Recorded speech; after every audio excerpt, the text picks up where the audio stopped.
Salut, ici Lucky Laco, j'espère que vous allez bien. On se retrouve aujourd'hui pour une petite vidéo sur Ear of Light. Dans cette vidéo, nous allons parler des donjons de matériaux d'éveil. Il en existe 6 différents. Le donjon magique, le donjon de flamme, le donjon effroyable, le donjon verdoyant, le donjon radieux et enfin le donjon obscur. Dans ces donjons de matériaux d'éveil, comme son nom l'indique, nous allons trouver des matériaux qui nous permettront d'éveiller nos serviteurs. Dans ces donjons, nous allons trouver des pierres élémentaires. Il en existe 4 types de pierres dans les éléments différents, qui sont les pierres mineures, communes, majeures et enfin les suprêmes. Nous avons 12 niveaux par donjon. Dans les 10 premiers niveaux, vous trouverez les pierres mineures, communes et majeures. Enfin, dans le niveau 11 et 12, nous allons trouver les pierres suprêmes. Les donjons 11 et 12 ne sont farmables que 3 fois par jour quand les donjons sont disponibles. Et 3 fois supplémentaires si l'on paye avec des diamants. Le 11 nous coûte 50 diamants pour le refaire une fois. Il est refaisable 3 fois de plus par jour que les 3 fois de base. Et aussi également pour le 12. Mais là, ça nous coûtera 100 diamants pour les 3 fois supplémentaires qu'on voudrait faire. Ces niveaux nous demandent également des restrictions sur les serviteurs et sur les points de compétence. Les points de compétence sont indiqués sur nos serviteurs, sur l'info, tout en haut, les PC. Ces points de compétence, on les augmente comment? En éveillant, en transcendant nos mobs et en leur mettant des équipements. Il y a certains équipements qui ne font pas augmenter les points de compétence, tels que le vampire, la pétrification, le vent et la chaîne.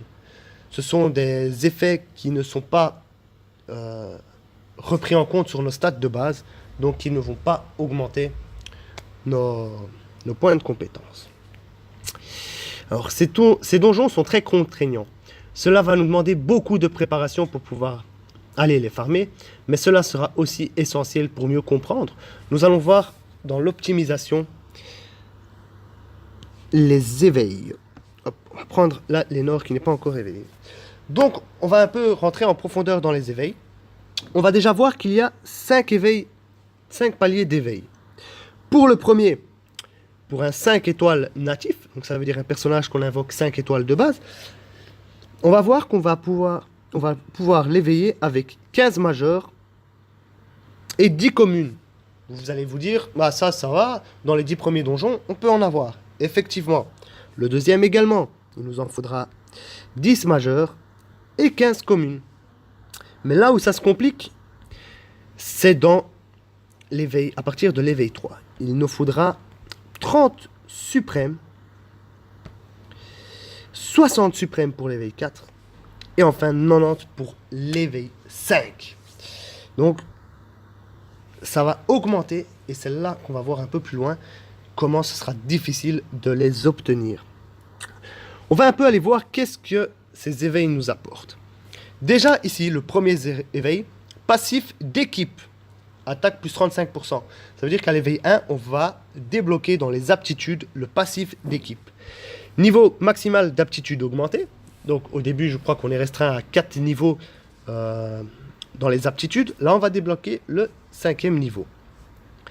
Hausse des stats de base, on va augmenter les stats, donc les points de compétence vont augmenter aussi.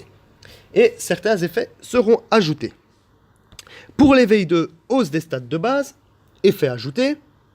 Ok. Pour l'éveil 3, emplacement de pièces d'équipement collier. Et oui, car vous avez tous vu qu'on avait 2 équipements bloqués, le 7 et le 8. Il s'agit du collier et de l'anneau. Le collier, comme on vient de le voir, se débloque au 3. Il faudra être éveillé au 3 pour pouvoir débloquer l'emplacement collier et augmenter les points de compétence du coup aussi de nos serviteurs grâce au collier. Niveau maximal d'aptitude augmenté. On augmente le niveau maximal d'aptitude. Et là, on obtient une grande hausse de stats de base. Ce ne sera plus une hausse de stats de base, ce sera une grande hausse de stats de base. Ensuite, pour l'éveil 4, l'effet de relation passif ajouté. Donc, l'effet de relation passif, pour ceux qui ne voient pas, c'est dans les aptitudes passives, ce qui est écrit en bas, s'active lors de l'éveil 4 si l'allié en coup est présent, augmente l'attaque de 100%. Si on joue par exemple à Lénore ici avec en coup et qu'on a notre Lénore éveillé 4, on va gagner une hausse de 100% d'attaque. qui est considérable et très intéressant. Donc, retournons un peu sur nos éveils. Donc, on était à l'éveil 4. Niveau maximal d'aptitude augmentée, grande hausse des stats de base. Ensuite, nous allons passer à l'éveil 5. L'éveil 5, emplacement de pièces d'équipement d'anneaux débloquées, comme on l'a vu là tout de suite. Niveau maximal d'aptitude augmentée et grande hausse des stats de base. Donc voilà, on a un peu vu. L'éveil est très important, ça va nous permettre de débloquer les emplacements pour les équipements supplémentaires, d'avoir des nouveaux actifs, débloquer nos passifs d'équipe, donc augmenter les stats, rendre notre personnage essentiel. Donc on va voir que pour un 5 étoiles, parce que comme vous voyez par exemple pour un 4 étoiles natif, il nous en faut que 45 pour le 5. Et ici pour un 5 étoiles, il nous en faut 90. On additionne les 90 aux 60, ce qui fait 150, et aux 30, ce qui nous fait 180 pierres. 180 pierres. Au total, par semaine, on en aura 15 suprêmes. Car les donjons sont ouverts du vendredi au dimanche et durant le jour du donjon. Ou l'importance de les farmer au plus vite, vu le coût des éveils. Nous allons maintenant retourner sur les donjons pour voir plus en profondeur les restrictions. Tac. Car effectivement, nous avons les restrictions pour pouvoir avoir accès aux 11 et aux 12. Pour le donjon magique, il n'y a pas de restriction.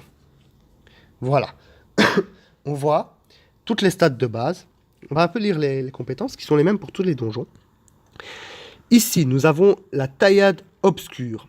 Assème un coup avec Ouroboros, l'épée démoniaque, pour frapper l'ennemi avec une force et infliger des dégâts de lumière périodiques pendant 15 secondes. Donc, voilà, on va déjà nous taper, mettre des dégâts périodiques pendant 15 secondes. Après une multiple de taillades chorégraphiées, le boss frappe un grand coup avec Ouroboros. Il va nous frapper un grand coup. Hop. Le troisième, c'est dague sifflante. Plusieurs dagues surgissent sous les pieds d'un ennemi à distance pour l'attaquer. Manie une dague imprégné de magie pour étourdir tous les ennemis pendant 6 secondes. Voilà. Tous les serviteurs sont disponibles. Là, on n'a pas de restrictions. Donc voilà, on peut y aller dans le donjon magique.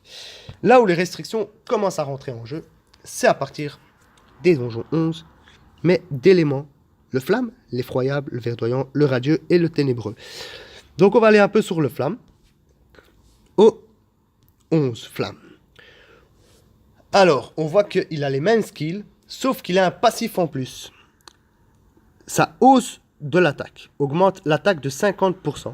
Donc son attaque est augmentée de 50%. Devient immunisé aux dégâts périodiques. Donc, on a le 11 normal, puis le 11 rouge, il y a une hausse de 50% de l'attaque. Et il est immunisé aux dégâts périodiques. Donc ça ne sert à rien d'aller avec des gens qui mettent des dots de dégâts périodiques. On voit pour celui-ci qu'il faut 4 serviteurs tanks avec 7000 points de compétence ou plus. Les serviteurs tanks, au cas où vous ne l'aurez pas encore compris, c'est ceux qui ont un petit bouclier en haut à gauche. Comme on voit mon équipe ici, ils ont tous le petit bouclier en haut à gauche. Voilà. Et ils recommandent d'avoir 1000 de def ou plus pour y accéder. Voilà, ces 1000 de def, ce n'est pas une contrainte. Vous pouvez avoir moins de def et miser plus sur les PV, mais ils conseillent 1000 de def. Donc voilà, ce n'est pas une restriction. La restriction, c'est les 4 tanks avec 7000 points de compétence. Je crois que c'est le plus facile à avoir, donc n'hésitez pas, foncez. Voilà, montez 4 tanks pour pouvoir avoir accès aux flammes. On va voir que le niveau 12, il va nous demander 15 000 points de compétence, toujours les 4 serviteurs tanks. Et il nous conseille d'avoir 2000 de def pour celui-là. Donc voilà. Ici, on voit qu'il ne nous faudra pas de dégâts périodiques. On va passer vers l'effroyable. Donc là, ça va nous demander 4 serviteurs de soutien. Soutien, c'est avec les haches, comme ma Bavalski. Ou les espèces de marteaux. Avec 7000 points de compétence ou plus. Il recommande d'avoir 25 000 de PV. Donc voilà, là aussi c'est une recommandation. Il ne faut pas avoir les 25 000, mais il doit avoir le petit symbole du marteau en haut à gauche et les 7000 points de compétence. Pour le donjon 12, ce sera les 15 000 points de compétence. Ici, son passif a changé. Donc, il n'a plus le boost de 50% d'attaque et ni la résistance aux dégâts périodiques. Mais il a une augmentation de PV de 400%. Donc voilà, on sait que ces PV sont augmentés, mais ils ne résistent plus aux dégâts périodiques. Voilà, voilà. Pour le donjon effroyable. Donc le 15, c'est totalement... Le 12, c'est totalement la même chose. On passe au verdoyant. Hop, le 11 verdoyant. Là, il nous faut 4 attaquants à distance. Donc, il nous faudra 4 serviteurs avec le petit arc en haut à gauche. Avec 7000 points de compétence toujours. Pour le 12, ce sera les 15 000 points de compétence. Il est recommandé d'avoir 2700 d'attaque ou plus. C'est toujours une recommandation.